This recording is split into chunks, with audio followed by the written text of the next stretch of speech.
नमस्कार, मैं जोगेंद्र कथुरिया। बेबाक तीखे बोल चैनल की टीम आज पहुंची है बड़ौदा विधानसभा क्षेत्र के गांव मारा में।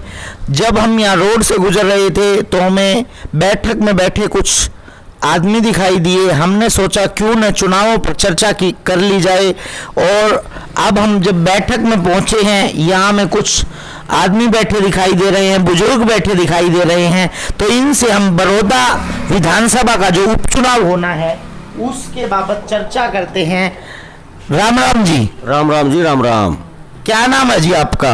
मेरा नाम सत्यवान नरवाल है। मेरा गांव कथुरा है। भारतीय किसान यूनियन प्रदेश उपाध्यक्ष की मैं चौकीदारा करता हूं।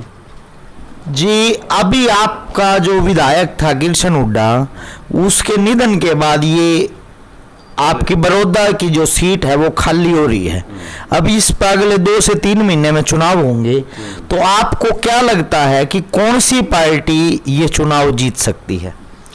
भाई, वैसे हम राजनीतिक लोग नहीं, हम साधारण किसान हैं और किसानों का इस संगठन में हम काम करते हैं। और आप देख सकते हैं सामने अभी हमने ये पोस्टर लगाया है। सरकार 2014 में मोदी जी ने चुनाव में वायदा किया था इस देश के किसानों के साथ, अगर मेरी सरकार आई किसान कर्ज मुक्त होगा, स्वामीनाथन आयोग की रिपोर्ट पहली कलम से लागू होगी। और जो आज के नेता हैं बीजेपी के, चाहे हरियाणा के, सभी ने कपड़े निकाल के इसी मुद्दे पे प्रदर्शन किए थे। हमें ये लगा था कि ये शायद किसानों का भला करेंगे।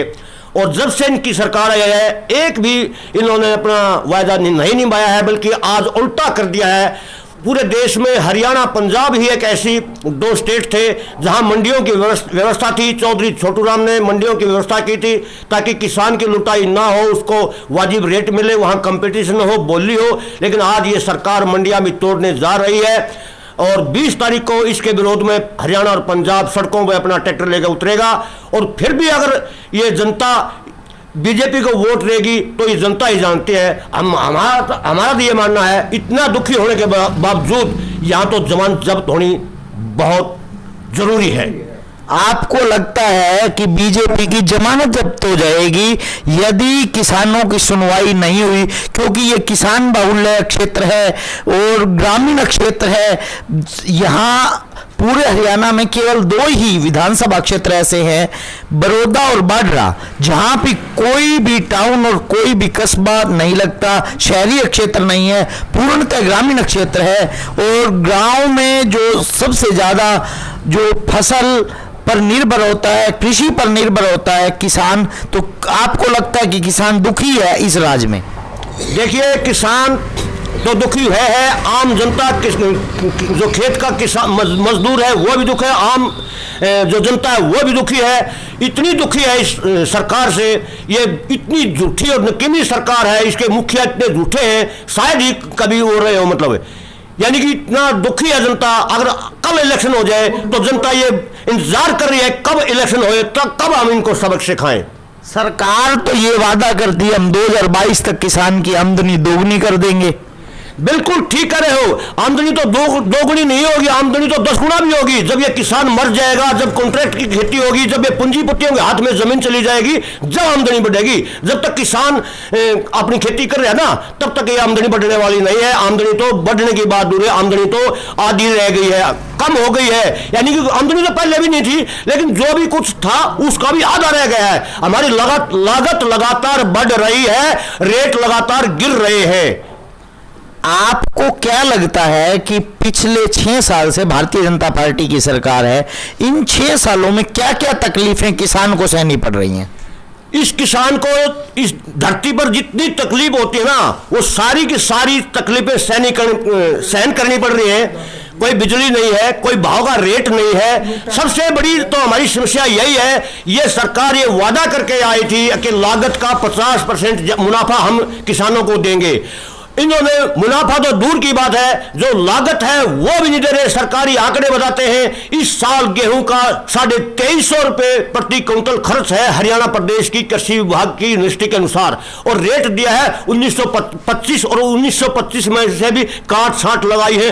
3 महीने में पैसे दिया है, वो गेहूं बिके नहीं, रोडे फिरेंगे। इतनी बेरहमती किसान की इस राज्य में हुई है, कभी नहीं हुई है। अच्छा, आपको क्या लगता है, सरकार कहती है कि पहले 8 घंटे बिजली आया करती ट्यूबवेलों के लिए, अब 10 घंटे बिजली दे रहे हैं, ये सुविधा नहीं दी। ऐसा है, ये सरकार की यही खासियत है, ये झूठी सरकार है, झूठे वादे करती है और एक झूठ को 100 बार झूठ बोलती है और उसको सच्चाई साबित करने की कोशिश करती है ना। यहाँ 8 घंटे पूरी लाइट है, 10 घंटे 9 घंटे की बात दूर की बात है, ऐसा कुछ भी नहीं है। हकीकत में यहाँ कहीं भी उनका डाटा निकालवा लिए, जहाँ से भी पावर ऐसे बिजली निकलती है, इन लोगों से तसल्ली कर लीजिए, बिल्कुल झूठ फरेब की सरकार है। हाँ, ये दे सकती है बिजली, अब 1 महीना 2 महीने दे सकते हैं, बाई इलेक्शन है तब तक दे, ये 10 घंटे की 12 घंटे भी दे देगी वोट की खातिर, लेकिन यहाँ तो 6 घंटे बिजली खराब हो जाए तो 1 घंटा भी नहीं है। अच्छा, एक और बात मैं जानना चाहता हूं कि जो सरकार कहती है कि हम किसानों के लिए ही काम कर रहे हैं, मजदूरों के लिए, गरीब तबके के लिए काम कर रहे हैं, इस बात में कितनी सच्चाई है? बिल्कुल 100% झूठ है। सरकार तो पूंजीपतियों के लिए काम कर रही है, अंबानी अडानी के लिए काम कर रही है। सरकार ने एक और बड़ा फैसला लिया है, जो जरूरी खाद्य चीजें हैं, चाहे गेहूं है, दाल है, चाहे आलू है, टमाटर है, खाद्य तेल है, उनके ऊपर पहले स्टॉक की एक सीमा होती थी कि एक आदमी इतने काउंटर से ज्यादा नहीं रख सकता है, वो स्टॉक सीमा भी सरकार ने हटा दी है। उसका रिजल्ट क्या होगा? 4 साल पहले महाराष्ट्र में इन्होंने दालों में स्टॉक सीमा हटाई थी और अंबानी और अडानी ने 2 लोगों ने पूरे देश की दाल रख ली थी और वो 200 रुपए किलो बिकी थी। उन्होंने 30 रुपये 35 रुपए किलो में खरीदी थी देश से और 200 रुपए किलो में बेची थी, यानी कि किसान को वहां भी लुट्या, सस्ती ली और उपभोक्ता भी किसान ही है और 200 रुपए किसान को ही करना पड़ा। ये झूठी और निकम्मी सरकार है, इसका कुछ नहीं है। अच्छा, सरकार एक और बात कहती है हरियाणा में, और ढोल पीट पीट कर कहती है कि जो कांग्रेस की सरकार थी उस टाइम पे गन्ने की पेमेंट साल साल में होती थी, कभी नहीं भी होती थी टाइम पे, और अब हम गेहूं की, गन्ने की, धान की पेमेंट तुरंत करते हैं, इस बात में कितनी सच्चाई है? बिल्कुल बिल्कुल आप सही मुद्दे पर आए हैं। जो कांग्रेस का राज रहा है 10 साल का, वो आंकड़ा निकाल के देखिए, 200 रुपए क्विंटल गन्ने का रेट बढ़ा है और 6 साल में मात्र 20 रुपए, 6 साल में मात्र 20 रुपए रेट बढ़ा गन्ने का। कितना बड़ा डिफरेंस है। और ऐसा कोई नहीं है रेट वहां भी थोड़ा बहुत एकदम बिना लेट हो जाया करती, और आज भी 6 महीने लेट हो रही है। आज तक भी किसी शुगर मिल की कोई पूरी पेमेंट नहीं हुई है। अभी नारायणगढ़ में हजारों करोड़ रुपए बकाया है, हरियाणा में ये नारायणगढ़ कोई दूर नहीं है। और रोजाना किसानों एसडीएम के बाहर जाते हैं, डीसी के बाहर जाते हैं, आंदोलन होते हैं। कोई ये कति बिल्कुल झूठ की बात है। और ये बड़ी बात है कि 6 साल में 20 रुपए क्विंटल गन्ने का रेट बढ़ाना, ये ऊंट के मुंह में जीरा क्या, कुछ भी नहीं है। लाले इस किसान का बड़ा दुर्भाग्य है। चलो, और भी किसान बैठे हैं, उनसे भी जानते हैं। राम राम जी। राम राम जी। क्या लग गया जी आपने इस चुनाव में क्या होगा? हम तो जी चुनाव होगा, हम तो जानते नहीं। एक बात है ना, इस सरकार ने कति बैठा दिया, एक तो कोई से बैठा रखा है, ये बिजली के कंसंगते हैं, उनमें भी मतलब रुपये दे दे, उस किसान का जोड़ दे, लोगों नंबर सर दे है ना, 100 थोड़े 120 साल ज्यादा हुए पीछे दिन दी। अच्छा, रिश्वतखोरी चल रही है आपका कहना है।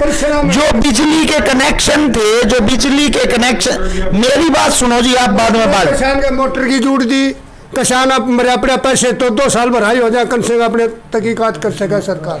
राम राम जी। आपने क्या लग गया इस चुनाव में क्या होगा और क्या समस्या आ रही है? इस चुनाव में जो या बीजेपी है धरती में रगड़ी जाएगी। अच्छा, कति रगड़ दोगे? रगड़ी जाएगी। इसमें किसाना की वो हालात करी है, 2 महीने गेहूँ घरा पड़े रहे हैं, मी आ गया बीजे हैं और के में रेत में टिम गए हैं, वह बयान में फिर मैसेज आओगा वो मैसेज ने हमारी बाढ़ गोड़ दी किसाना की। इस पट्टी क्या करेंगे? राम राम जी। राम राम जी।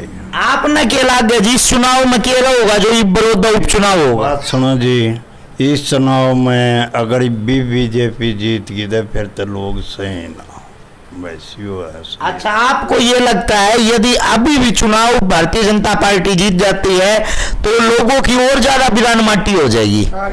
ठीक है, राम राम जी। भैया ये बात मारी है जी, आप सभी की राय एक ही है, फिर भी आप किस पार्टी को वोट करेंगे, किस पार्टी के सपोर्ट करेंगे? हम तो कांग्रेस को कराएंगे। ऐसी क्या खासियत है कांग्रेस में जो भारतीय जनता पार्टी नहीं कर पाई 6 साल में? ये हमने निवेदन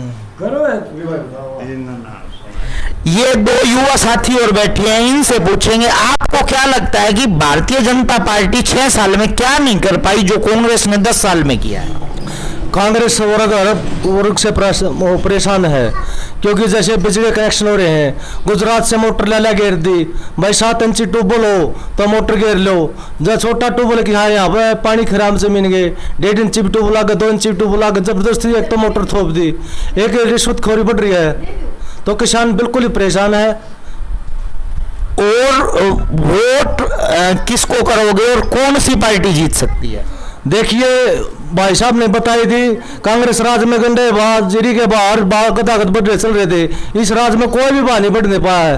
अब हमारी मजदूरी है धान लगाने की, कांग्रेस राज में तो 1500 रुपये दिया, 4000 तो ऊपर चले गए, लेकिन भाव वही खड़े हैं। राम राम भाई साहब, आपने क्या लगता है कौन सी पार्टी जीतेगी? भाई यार कांग्रेस जीतेगी। कांग्रेस जीतेगी।